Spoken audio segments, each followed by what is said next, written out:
So, what do we? It's funny. I remember years ago being on the panel for something, and it struck me straight away that you can actually tell how somebody's going to play the cello the way they tune up. If somebody comes in and goes, you know you're going to hate what they do, basically. You just know it's going to sound horrible. And the people that came in and sort of very thoughtfully, you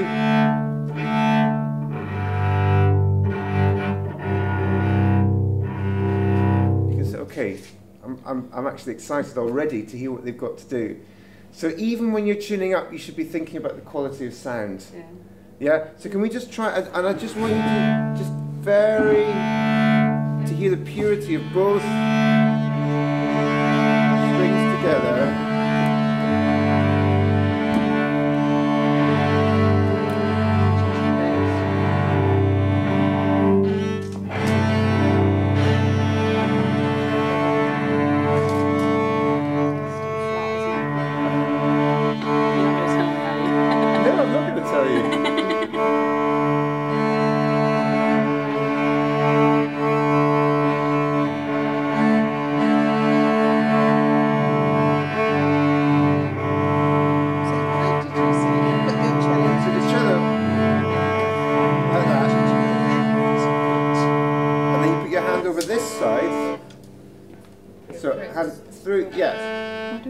You can reach. I can reach, yeah. You can reach. And my arm's going to get bowed. No. Liz, cello swivel it the other way. No, that way. Yeah. Now put this arm, take the arm out. Keep the cello there. This feels very yeah. That's what happens. Yeah. Look, you can reach. Yes! So I can.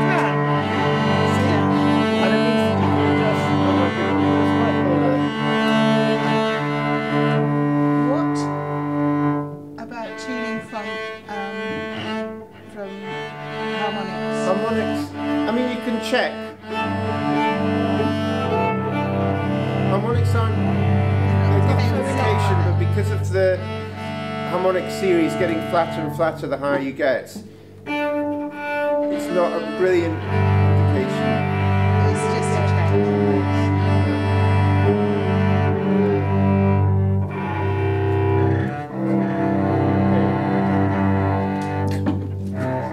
Yeah, that's right. The kid's in the way. It's okay. It's too low. Know which way to turn. The thing is, this means that you can go both ways. Yeah, rather you have than to go going, quite a long way, don't you? no, I'm not sure. Yeah, and then it's you quick just, fiddle. Yeah. you know. It's easier to hear it if it's really wrong, isn't it? So you turn it one way and go really wrong and then come back into it. That's also a theory. Well, that's what I find. Okay, shall we I agree. warm up? Yeah. Most important thing, what is it about warming up? What you said, obviously, to feel relaxed, movement. Yeah. That we do. What am I doing? Feel Moving. Already? Moving. How? Moving. Side to side. By, The pressure on your feet. yeah, feeling grounded, earthed, Centered. centered. Yeah. Actually, this helps open up your back as well. So let's just do what we did to start with the other day. I'm already feeling that there's motion before we even engage with the string. Yeah? So we're going to left, right, just in terms of feeling weight into each side of the body. Yeah, that's good.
close am I to the bridge? Very close. Very close. Quite. Very close. Okay. That, remember what we were talking about? You have to train your cello to play close to the bridge. Otherwise, you're going to be constantly living with a sort of wishy-washy contact. Right from here, we're talking about motion, sort of fast slow speed, slowing, and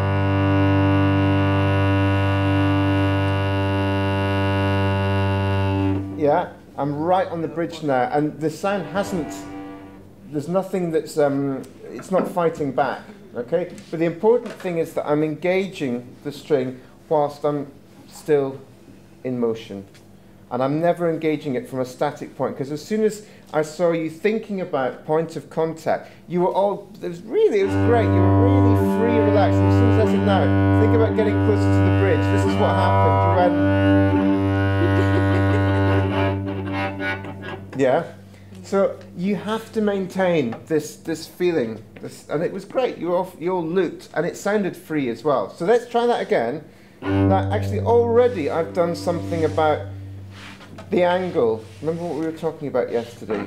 So we started on the D string. The D string, in many ways, lines up with the most sort of 90 degrees. The bow, blah blah blah, comfortable to play. The G string is very close, obviously, in terms of angles, but I'm already doing something to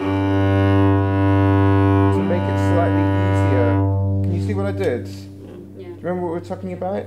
About being able to tilt the cello to bring whatever string you're playing on closer, to cut down. So in other words, by doing that, it means that my arm, I don't have to work as hard. You can see what I'm doing. And remember, the A string being the one like that, I can play, as opposed to if it's there, you can see how much. In fact, just try that.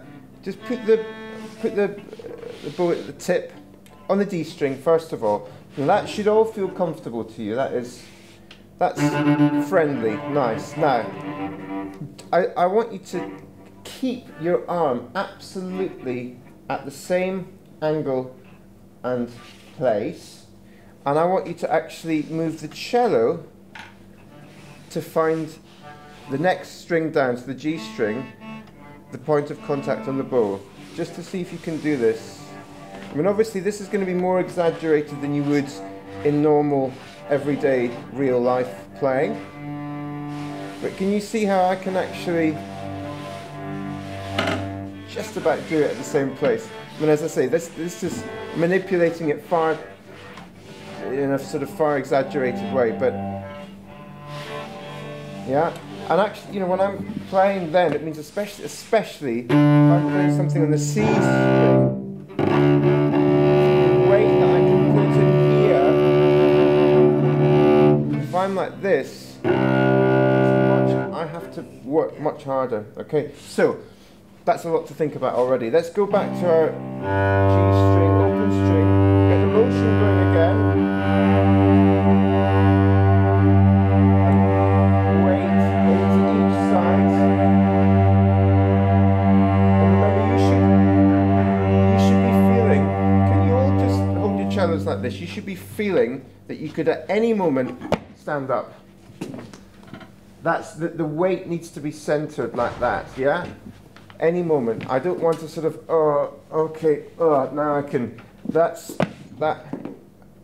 It's like sort of latent energy that you have the possibility always to do that.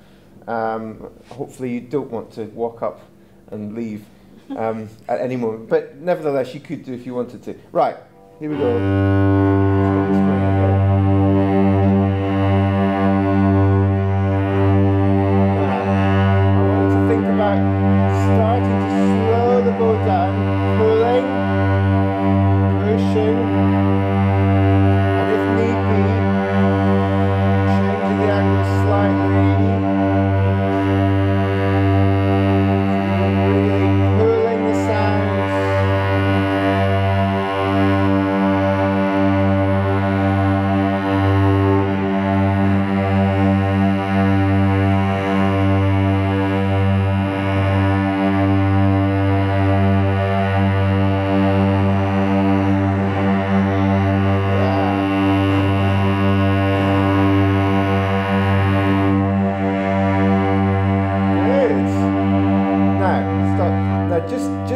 play now with a sort of light sound closer to the fingerboard, and the cello should feel more resonant. Just quickly, just like you've opened up, yeah? Does it feel different? Yeah. It's the things you've got the wood, you've got everything excited and at a sort of point of frenzy. I mean, the cello, not you. Good.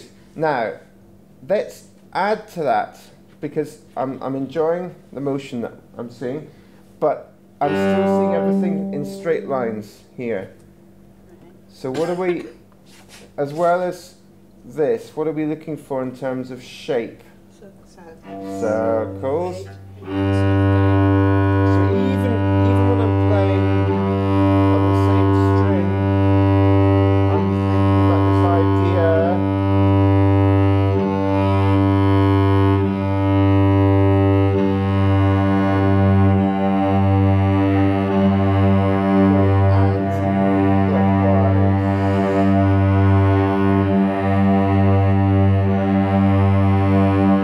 And let's switch it up. Let's go up, down. So up, down.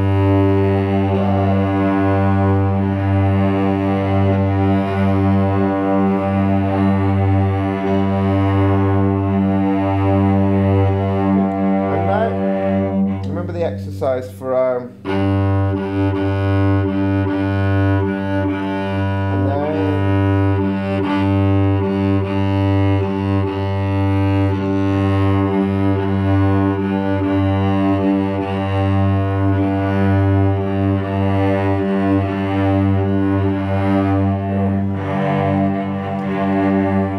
okay, now, all right, I'm already hearing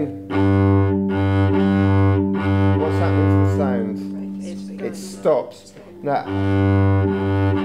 the difference that I can keep the sound going, and all we're doing is putting in an articulation to get the rhythm. The sound isn't stopping at all. And the reason I'm doing that is because the bow is always, there's always motion. It's never stopping in a vertical way. Okay? We try that just so you're always engaged with the string. And two, and.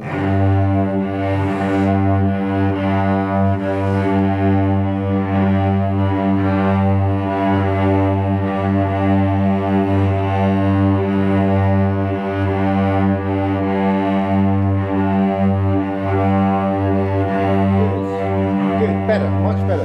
Now, what should be happening when there's this thing about bow changes, bow change, smooth bow change.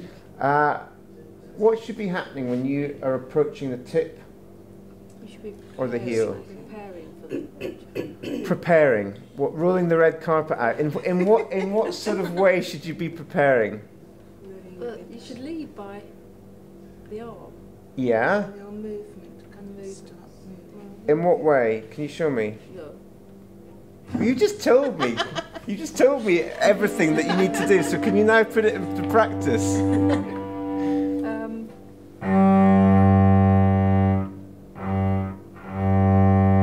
I don't know what I'd do. Okay. Well, I actually, even just thinking about it, I mean, words, semantics always get in the way, but I actually like to think about it more as turning the bow around rather than a bow change, because you're not changing it. I mean, I'm keeping the same bow. So when you turn it around here, can you see what I'm doing in the arm to get a smooth, I hate the term bow change, but anyway, it's what we've just been doing.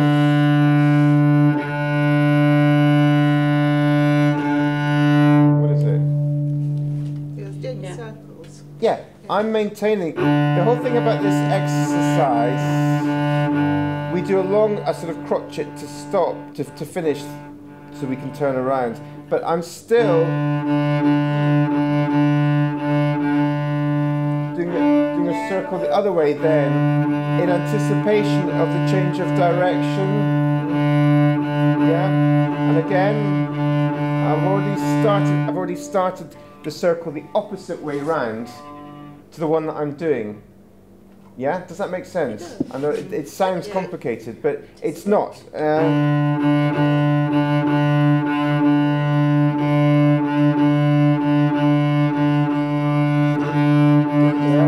it matter which way round you're going as long as you change to go the other way, if you see what I mean? Does it matter? Because I think I'm going the opposite way in my circles. Well, then you'd be bowing the opposite way. But would I? Yeah, I mean, the thing, to pull the bow that direction, you can't do So I'm going anti-clockwise, going down. Yeah, exactly. Is that right? Yeah, that's Oh, I thought it absolutely. was wrong. Otherwise, you'd be going up. Yeah, because you're going like that. Yeah. Yeah. So when we're, when we're getting out here, we're anticipating already with the arm. I'm thinking about the change of direction. So it means that the string is never. We never get a full stop or a consonant. Yeah. The string's always ringing and it's always alive. The resonance is always there. And of course, the nice thing about this cyclic motion is that it naturally, what does it naturally do to the weight as we're coming into the heel? It naturally lightens it, which is what we have to do to get a smooth bow change at the heel because of the weight counteracting down here. We naturally have to put more weight, natural arm weight into the string as we get to the tip, and naturally have to lighten, which this circle does. You're going to You have did to say something which I'm intrigued. You used to say really? a consonant. Sorry? What does it mean, consonant, in terms of playing? Well, just how you enunciated the sound of Okay, consonant. that's what you call consonant. Okay. Yeah. Just Well, I mean, as in terminology. speech, Yeah. vowel and consonant I know sound. what a consonant is in Yeah. literature, but in a Well, the thing is, I think we don't. I don't. You know, this is what we've been talking about in the Bach classes, that we don't think about text and how singers, or shouters as they're sometimes known, how singers enunciate and how they use consonants and vowels when they're singing, and how composers use consonants and vowels to enunciate phrases, inflect harmony. And it's the same, you know, when we're talking about articulations and we use these words like staccato and spiccato and things that suddenly become technical, actually what we're trying to find is vowel and consonant sounds through the bow. So if I'm this is that sort of thing, or if we want a much more open vowel sound, that sort of articulation. And I think there's much more in common with, you know, when you start working with singers, especially if you're doing things like Bach cantatas, where it's driven by the text and harmony have to relate to each other absolutely, you know, that's good. in each other's pockets. Makes sense, yeah. Yeah. So let's just see if we can now thinking. Actually, let's go back to the exercise. And when we get to the bow change, I want you to be anticipating the new direction. Okay, 1 and 2 and.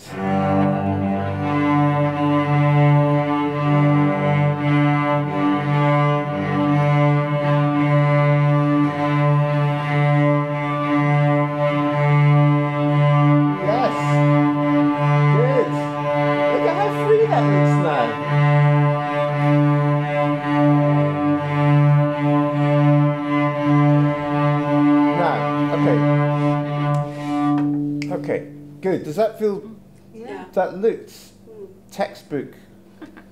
Great cello playing from all of you. Now, if that's how long the bar lasts, let's now take out the triplet rhythm and just do the down up bows and keeping the movement that we've got, but obviously we're going to take the sort of micro cycles out. Okay, so G, dum, bum, bum, bum, bum, bum.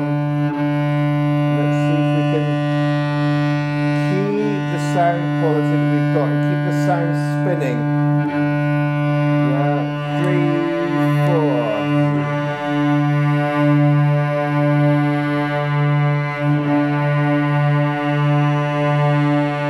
Good.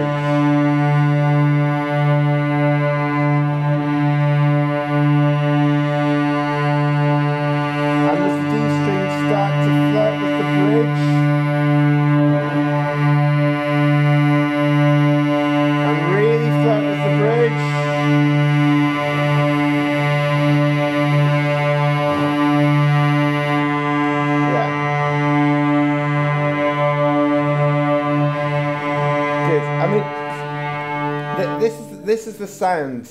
This is the sort of feeling in your body that should make you want to get up, and the first thing you do after your double espresso is play the cello. Because this sort of, that's sort of quite interesting, but this, wow, that still excites me after 30 years of playing the cello, yeah? Because it's a tactile thing, and if you can, this idea of resistance, pulling, pushing the sound. Now, let's go back to our, and I want you to do it as a scale. Let's do, pick a key. We've had C, D, and F so far this week. G. The favourites. Why not A? Okay. Because I should probably have to think too hard about the scale. Okay, let's not, we don't want to have to challenge the grey matter. No, it'd be good for me to do. It's been a while. It's all right since I visited A. E? E flat major? Oh, E flat, we've gone from A already. Right. We've gone to it. Okay, right. I like A. Okay. Let's do A. Let's just do one octave. Okay. God, everyone seems very, for just now. Two. And let's keep our rhythm. In fact, let's just keep it for up and down bow. Now, what are the two things that I'm going to insist on? Yeah, we keep the motion and we keep... Circles. Exactly. Okay, off we go. 3 and 4 and... Whoa! Okay. Now. It's not bad, is it? Well, it's not your... It's not... Play me your open G. Play me your open G. Okay, there's nothing wrong with that, so don't change that. I mean, the chances of having tuned up it being the string's fault or where you put your first finger, I give the benefit of the doubt to the string. Okay? How do we find... How do I know? You've got your open string test again. Okay, can you just demonstrate to us how to find this? I wouldn't even be thinking about the open A at all, because it's not adjacent to where we're playing, which is on the G string. So, yeah, but the thing is, think back to tuning up. The whole point is that we need to hear the string in a context with another string to hear a pure interval. That is a pure interval, but we can't hear them together. Exactly. So the A and the D is going to create what? I love your enthusiasm, but that's just, you've got a question. So what do you do? Because I didn't know what the last thing you said. Okay, so I shall say this once again. Only once. Only one second. Well, only twice. So we want to have a pure interval, which in the case of first finger on the G string, which is an A, what interval we have with the D string? We'll have a perfect... No, fourth going that way. Perfect fourth. Going that way, going that way. C. Yeah. Against the perfect fifth, tuning it up to the next string. Yeah. Yeah, exactly. I mean, you could, if you could actually, the interesting thing is,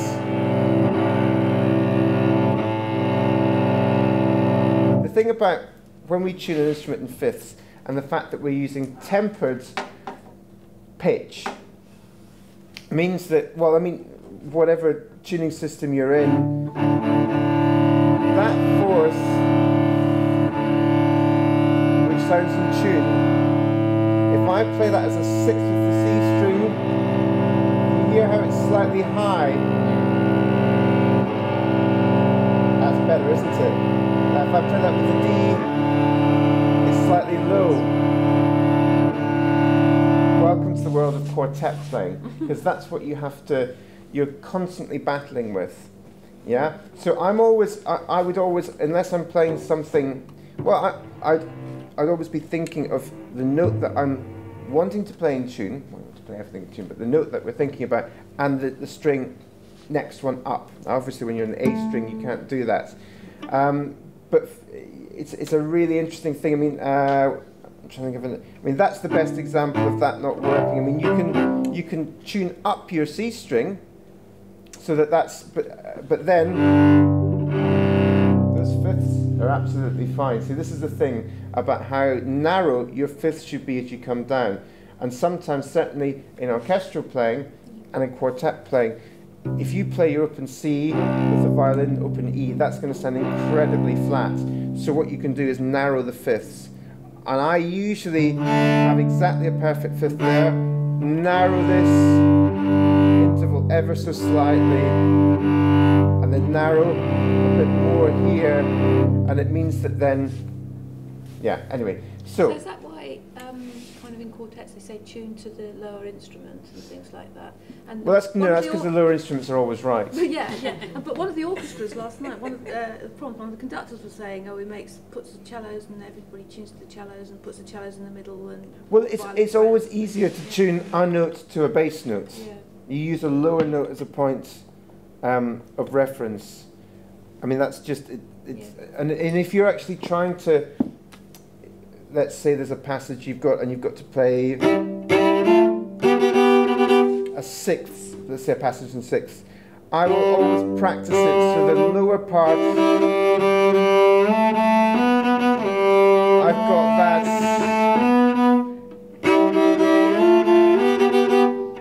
and then I'll add the top part to it and tune the interval from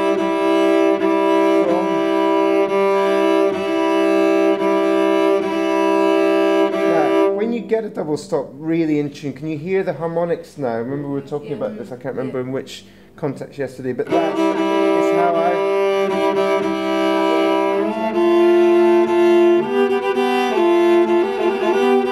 and even if the top part happens to be the melody for whatever you're doing, you tune from the lower parts. Yeah? But if you're playing a piano trio or something, you can't do that, can you? Well, the piano's wrong. Yeah. No. I mean, you have absolutely. to stay with the piano. Well, that's the thing. Piano trios are notoriously or difficult because you're fighting the string thing between the violin and cello, and also the fact that the piano is in equal intervals. Yeah. If you're playing with a forte piano, an old piano or a harpsichord, it's tuned. The temperaments. It depends on which kind of temperament you're playing. And let's say a forte piano would be if you're playing a piece in A major. The forte piano is tuned so that A major is as in tune as it can be. E major sounds pretty good, D major works, but if you've got to, in that piece, go into a foreign key like B flat major, you could have an interval of a tone that actually is like that to play in tune with the piano because of the way it's a very interesting subject, and also it's proof, and it's important that you realise that playing in tune isn't just about your fingers going down on the right place. It's very, very much about listening and about knowing what to tune to. And what we were talking about yesterday, when you're playing as a section, what's the most important aspect of intonation? Tuning to your colleague. No, the most important aspect about tuning to your colleagues, what is it? No. Is it to do with the left hand or the right hand? Well, it's probably the bow. It's probably the bow. Yeah, it's a red herring. Because the thing is, you can only, let's say, Liz, if you and I had to play that A together, let's just play it. And if we start adjusting to each other,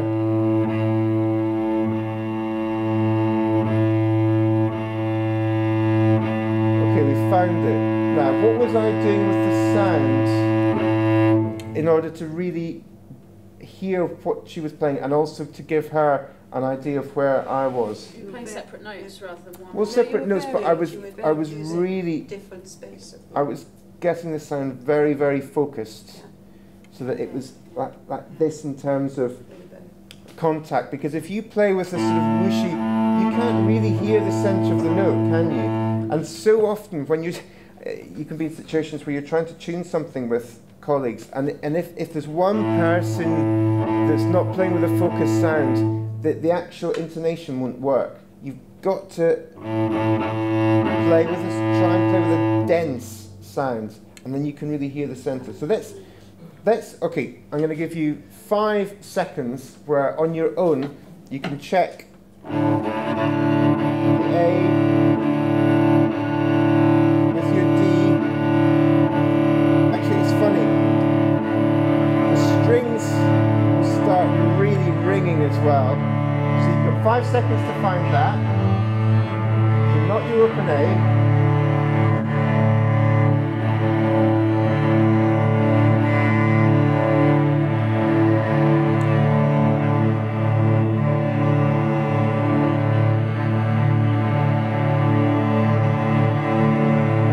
Time's up. Now, let's play the A together, okay? And we're going to just find together the center of the note, but with a really focused sound. Not louder, focused sound. Okay, go.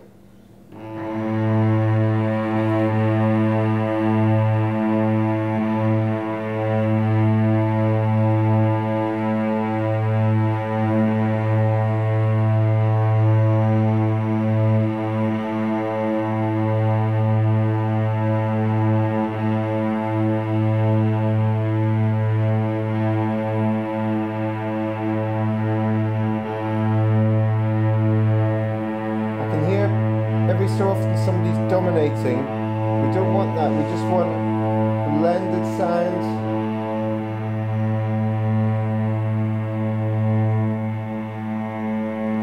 Somebody's high. I know who it is. I'm not going to point.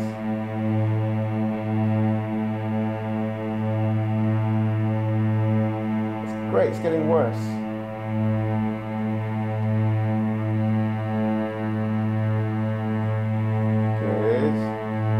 Now what can we do? We had it for about a split second, and then somebody I could actually see you moving. Do we need to move?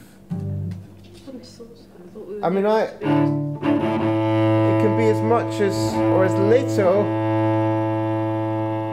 as that.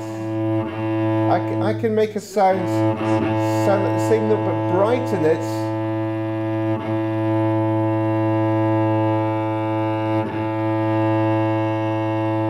Doing, I'm actually just rotating. Yeah, I'm not. The danger is that you press down and then you move it. Invariably, it'll be far too far. Okay, so let's try that again.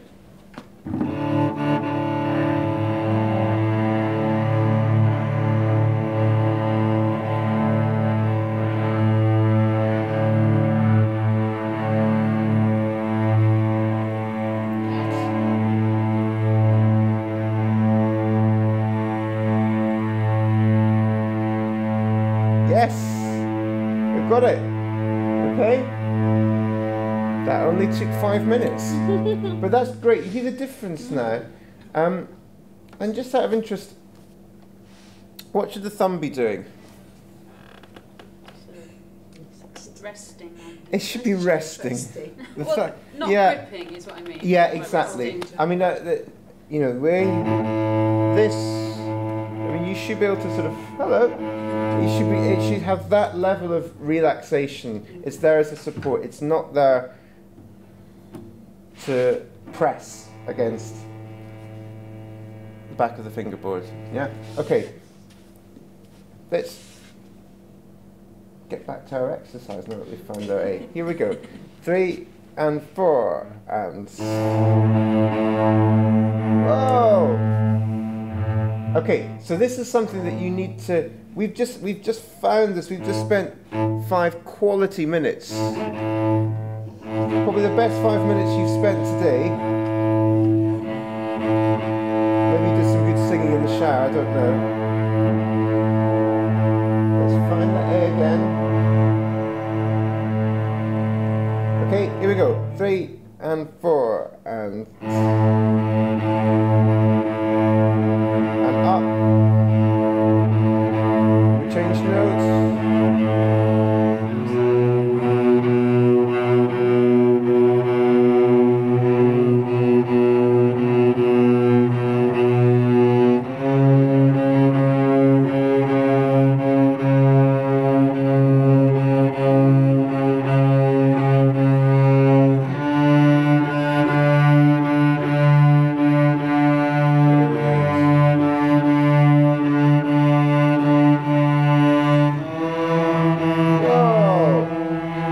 Okay. What's happened? I know we're doing. We're Attitude of tuning. Yes, we're out of tune. Yes, class.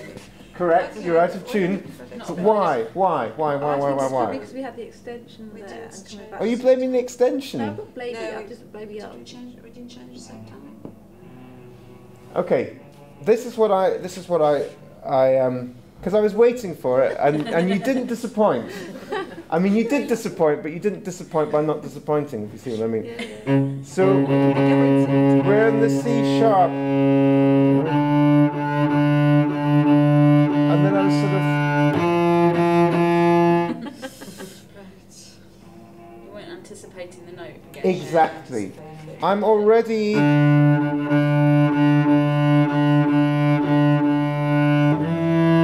Where does my finger come down?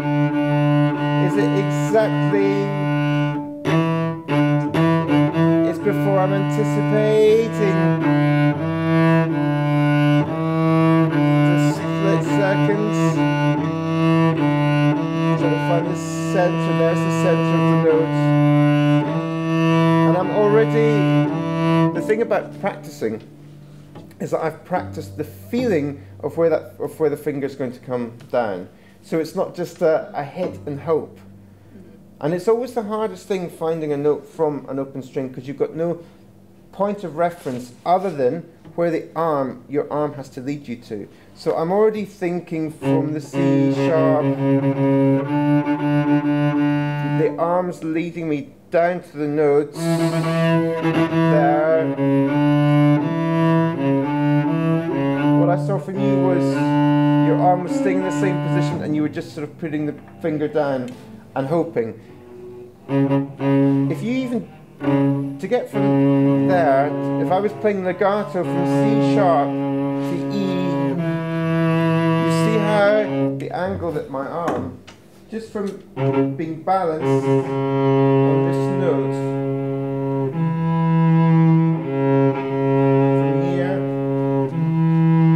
distance that I've travelled.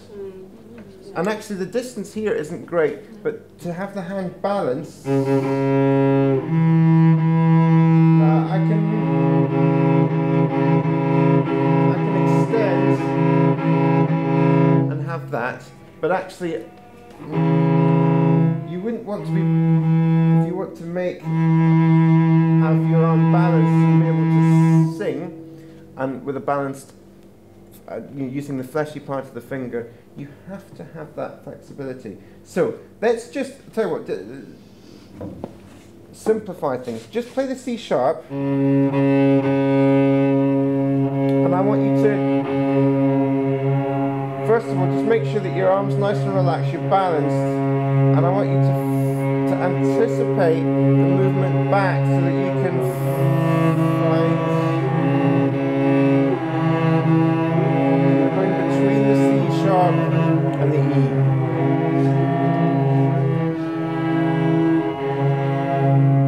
Good. That's good. Good, Liz. Okay, now, what we're going to do, we're going to keep that movement, and you're effectively doing it during where you're playing the D. See how I'm balanced, and I know that that's going to be absolutely pure. Okay? So let's go back to our exercise. That's from the C sharp, 3 and 4, and...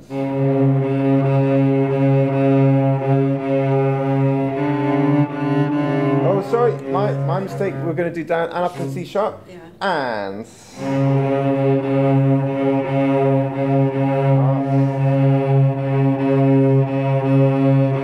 Think about the arm. In fact, you've got so long to think about it. It's almost too long. And anticipate. There we go. Good. Good. Okay. I mean, the tendency with first fingers is for it always to be sharp, of which it was still a little bit sharp that time. But the difference when you're thinking about preparing, so much of string playing and what we do is not about what we're actually physically doing in the moment bowing. It's what we're about to do and being prepared for that. Yeah? Now, just one other little thing that I noticed there, and we haven't really had much of a chance to talk about extension, but how are we getting from the A to the B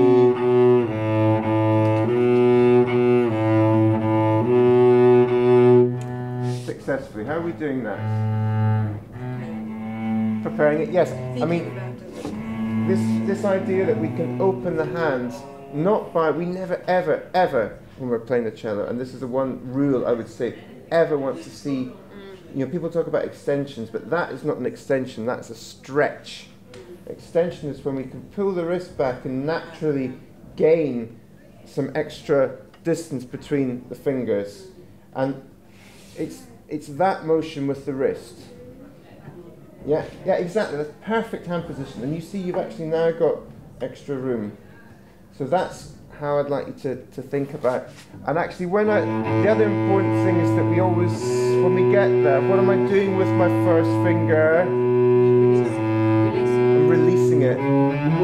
So we always release the fingers. One finger to the next, then you release.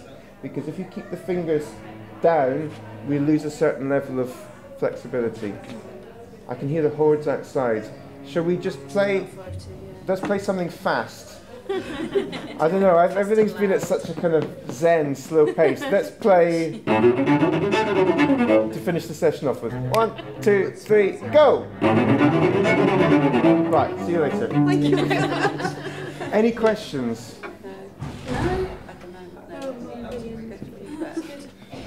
This thing is really important. And not feeling that you have extra security by keeping the fingers on the fingerboard together. Yeah. Actually, you have more security by releasing the fingers and staying balanced and listening. Yeah? Yeah. Yeah. Yeah. Very important. Great. Well done.